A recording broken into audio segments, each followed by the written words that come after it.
Chers abonnés de Dabarou TV, bonsoir et merci de prendre ce rendez-vous.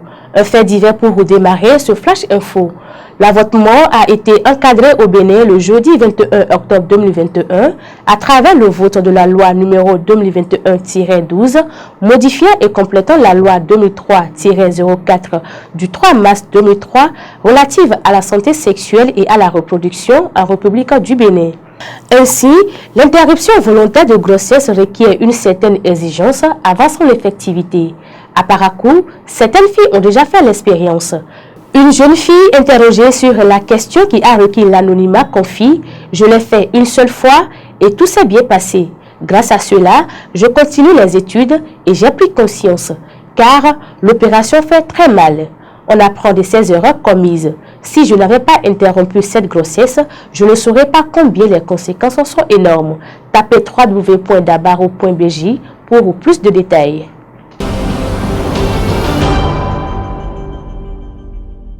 Dans le but de tirer profit ou d'amasser de bénéfices, certains acheteurs de soda sapent la conscience des producteurs.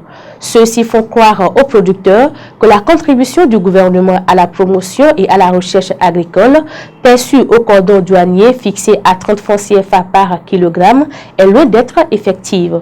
Suite à ce constat, le gouvernement invite les producteurs et commerçants à faire preuve de vigilance et à dénoncer les auteurs de ces comportements auprès des services compétents aux fins des poursuites. C'est à travers un communiqué signé par le secrétaire général du gouvernement, Edouard Ouenrouro, le mardi 28 novembre 2023.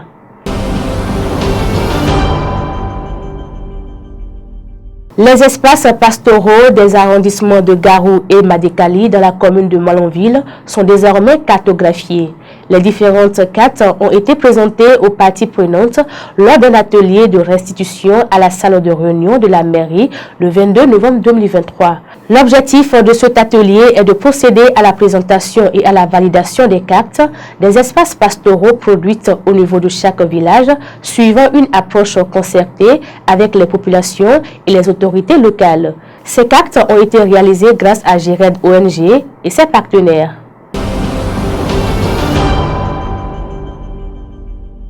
Le président Patrice Talon ne compte pas gracier Rekia Madougou. Il affirme également qu'il ne soutiendra pas la démarche d'une amnistie n'étant pas député. Un responsable politique doit assumer ce qui est de sa responsabilité républicaine, a-t-il fait savoir.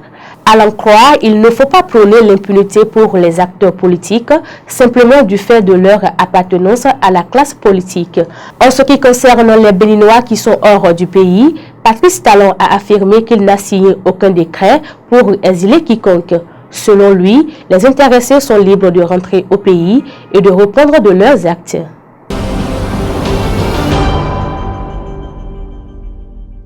Le politologue Richard Boni-Oru n'est pas d'accord de la nomination du Rwandais Pascal Nyamulenda à la tête de l'Agence nationale d'identification des personnes ANIP.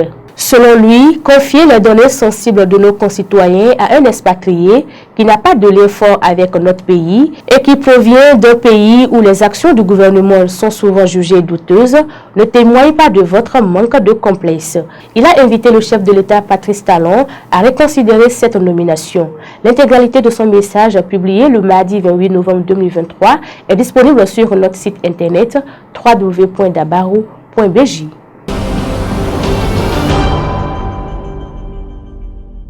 Hors de nos frontières à présent, au Sénégal, 27 organisations de la société civile réclament la réforme de la procédure de demande de visa français, mais aussi anglais, canadien, sud-africain ou espagnol.